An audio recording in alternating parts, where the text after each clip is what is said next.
welcome to Waypoint Survival. Today we're going to find, identify, and harvest some tulip poplar bark. Stay tuned.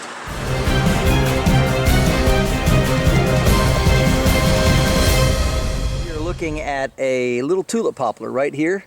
As you can see, it doesn't have leaves yet, but it's kind of shaped as kind of a cone out here by the highway. And just found a good specimen of a young sapling.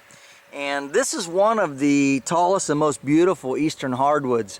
When they get to their full size, they can get up to 150 feet tall, and more average between 80 and 120. But it's also known as the yellow poplar or the tulip tree. And it also, when it gets older, it will kind of spread out up at the top. It has a narrow crown that spreads out as it gets older. One of the interesting characteristics about this tree is that when it's young, it has very smooth bark, and it's kind of a light gray. It's got some white mottled patches on it, as you can see. And as this tree grows, as it gets older, the lower branches will break off and they get really brittle and they die. As you can see, this one here is a very small tree. I mean, it's not that big in diameter, but the lower branches are already rotting off. And of course, this is where you can sometimes find bark to peel. Now, this tree's been down for a while, but there's a little bit of bark here. The rest of it has come off. Another characteristic as you're looking for this is the branches that fall off. You can see here, it's kind of white looking. So as you're going through the woods, you can often find these tulip branches where they have broken off and the white is exposed. All right, so we picked off some of the branches off the ground, one of the branches anyway, and you can see here how this bark wants to peel off. And here's some more. And this is just great natural fire starter. And it will, when you can get a hold of it, it will just shred off in big long pieces, even much longer than this. And all of this stuff, of course, is great for fire starting. And so what you would do, of course, you can save the sticks also for when your fire gets going. But what you're really looking for is you're looking for these inner fibers right in here, this kind of stuff.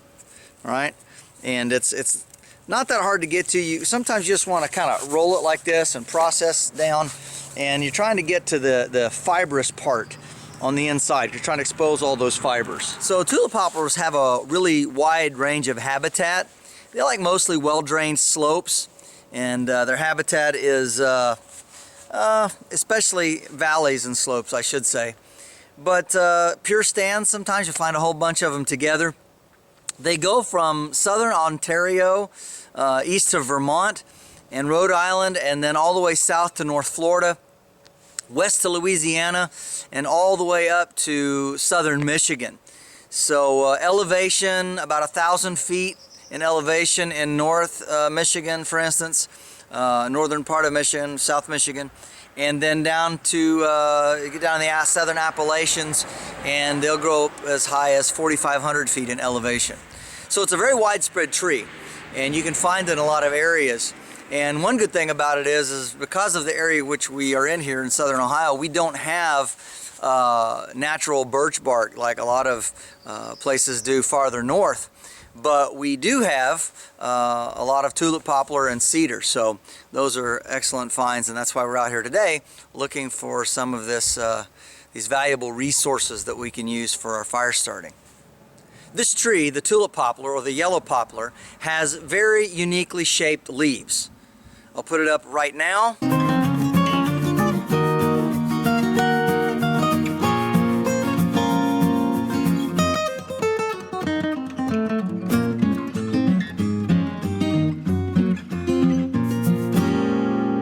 Sometimes this is called an old lady's nightgown shape. It's also very reminiscent of a tulip flower, and of course during its blossom time of the year and later spring, it also has blossoms, flowers on the tree that look very much like tulips. So that's one good identifier when you are in the spring and later on in the summer, of course, by the leaves. But in the winter time of the year, sometimes when you need fire the most, is a good time to know how to identify it by the bark and by the general shape of the tree and its branches. So we're getting ready to head back into the woods and look at some mature tulip poplar trees and try to identify what it looks like when it has an older bark. And I think you will definitely notice a huge difference. So come with me. Let's go on into the woods.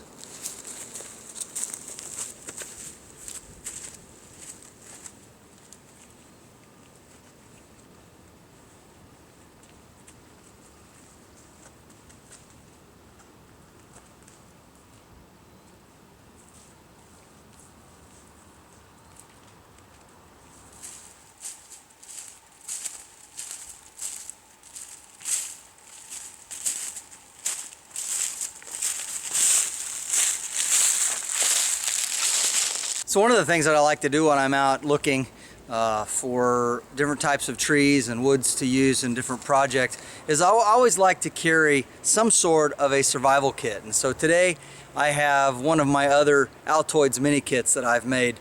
And believe it or not, there's a whole bunch of stuff packed in here. And I know that a lot of people aren't real big on Altoids mini survival kits, but I've got fire starting tinders in there. I've got some matches. I've got the little tiny ferro rod. I also have some fishing equipment. I've got a small button compass. So again, it's not a huge amount of stuff, but with my skill level and with the terrain that I'm in, I believe I could do pretty well for an overnight or even 2-3 days if necessary. So it's good just to have a little bit of a kit with you. The bigger the kit you have, the least likely you are to carry it. So in a mini Altoids tin or even a regular Altoids tin size, you're far more likely just to slip that in your pocket, take it with you, and you hope nothing happens, but if it does, you've got that little bit of extra that can help you get over the top if you'd have to spend an unexpected night outdoors. So this tree right here is a tulip poplar in the mature season of its life. And one of the things you look for, besides looking for the leaves around the ground, and you can find them, but they don't look exactly the same after they fall off sometimes. And often the leaves will get blown around by from other trees as the wind throughout the winter. One thing you can look for is the sticks around the bottom of the tree. You can break them, and what that does is that releases some of these fibers. You can tell pretty quickly because it looks kind of hairy. See there? You can see that? And then you want to strip this off, and you can get much larger pieces than this.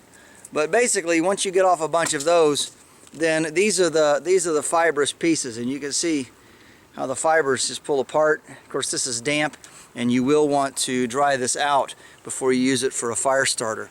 One tip for you is to lay a black plastic garbage bag out in the sun and put this on there, kind of spread it out, and it'll dry in probably less than half an hour. So it's a good way to dry your tinder out real quick. And here's a close-up of what the Matura bark looks like. And you can see it's very deeply furrowed, deep ridges.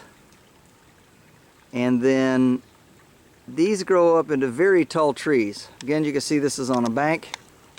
Let's go ahead and move the camera up, and you can see way up there. I mean, this is a really, really tall tree, and it isn't fully mature, but it is very, very tall. Just to give you an idea of what a tulip poplar might look like. Another great use for tulip poplar bark, if you don't have any cordage with you, and I just took a few minutes, well, maybe 10 or 15 minutes, is you can actually use the reverse wrap cordage method. And I just made here, maybe a couple of feet of pretty decent cordage. And it's best if you do it when it's damp, and then as it dries, it'll shrink together and hold a little better. But of course, knowing how to make your own cordage is a really great survival and bushcraft skill. And one of the trees that you can make it from that grows in the eastern woodlands, and again from southern Canada all the way down to the northern Florida region, is this tulip poplar. And so you spend a little time. Once you get going, it goes pretty fast. So there you go. Make you some cordage out of a tulip poplar. It's a very useful tree. So another thing that you want to look for at the base of the tree, this is a large branch here that has fallen off of the tulip poplar. And so we can go and we can break it, and we can start stripping the fibers off without using any tools, usually, depending on how rotten it is. We'll just take it somewhere in here and break it. And once you get a hold of these fibers, you can see here where they start, like this. And then you'll just want to take and start peeling it in really wonderfully long strips. And this is really wet, it's been laying on the ground. But I want to give you a little better idea of how long you can get these strips from the tulip poplar. Of course, you're looking for the inner bark, so what you can do is you can just take your fingers and you can actually strip away a lot of this outer bark. Very easy, just by bending it and rolling it in your fingers like that. Just do this. And you can get a lot of that outer bark away. But then you just keep digging in and working your way around, finding those large pieces and pulling off more strips of bark. So in a very short amount of time, I stripped off a very large amount of this tulip poplar bark. And as you can see, let it dry out. I'm going to have quite a lot of fire starting material. This will start a whole lot of fires. Okay, let's say we want to use our tulip poplar bark to start a fire. How do we do that? Well, what we want to do is, first of all, you got to make sure it's dry. And so I brought along in this Ziploc bag some tulip poplar that I've previously harvested. So I'm going to lay it out here on this rock, and then I'll bring the camera in for a closer look and you can see what we're doing. Okay, so what we have here is just some tulip poplar bark. And what I've done is I've taken some of the finest fibers off of this, and when you shred it apart, some of it will shred into little better pieces than the rest of it. What I've done is I've taken that and I've just put a bunch of it into a real fine mass. And then what you want to do is you want to take your fingers and in the palm of your hand you want to rub it around like this in a bit of a circle, and just keep doing that. You can pull them apart just like this to try and break that down even further. And of course, all of this dust that you get in your hand, keep that, don't dump that out, because what you want to do is when you get done, you want to take and make a little indentation right here in the middle, like a little bird's nest, and then dump all of that fine powder right there in the middle. Alright, we'll set that aside. We're going to take the rest of this and we're going to just kind of process it a little bit. We're just going to kind of do like this. Just kind of bend it and twist it again. We're breaking up the fibers, and we're trying to get that into a much more fibrous mass instead of just a piece of bark. So I want all those little strings to be exposed, kind of like that. You don't have to take a huge amount of time with it. The rest of this is just wood chips from tulip poplar that I had cut earlier. Then we're going to lay this down right there, and then we'll put our little bird's nest right here in the middle, like that. Should get all the dust off. And then we're going to take our ferro rod and placing it right down inside this where all that dust is. And we're just going to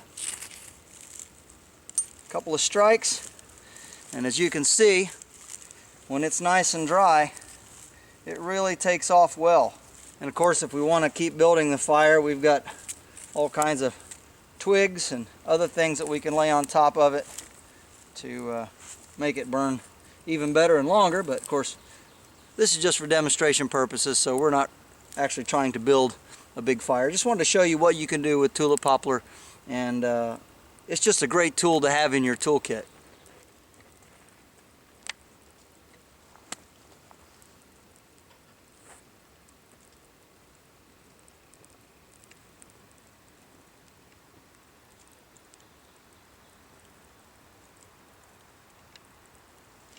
Well, I thank you all for watching. Thank you for your time. Thank you for your support, for all that you do for our family and our business. We appreciate it so very, very much. And our little fire is just about out. This is James Bender for Waypoint Survival. Please like, share, and subscribe. And make sure and press that bell button to stay notified of all of our upcoming videos. And we'll talk to you next time.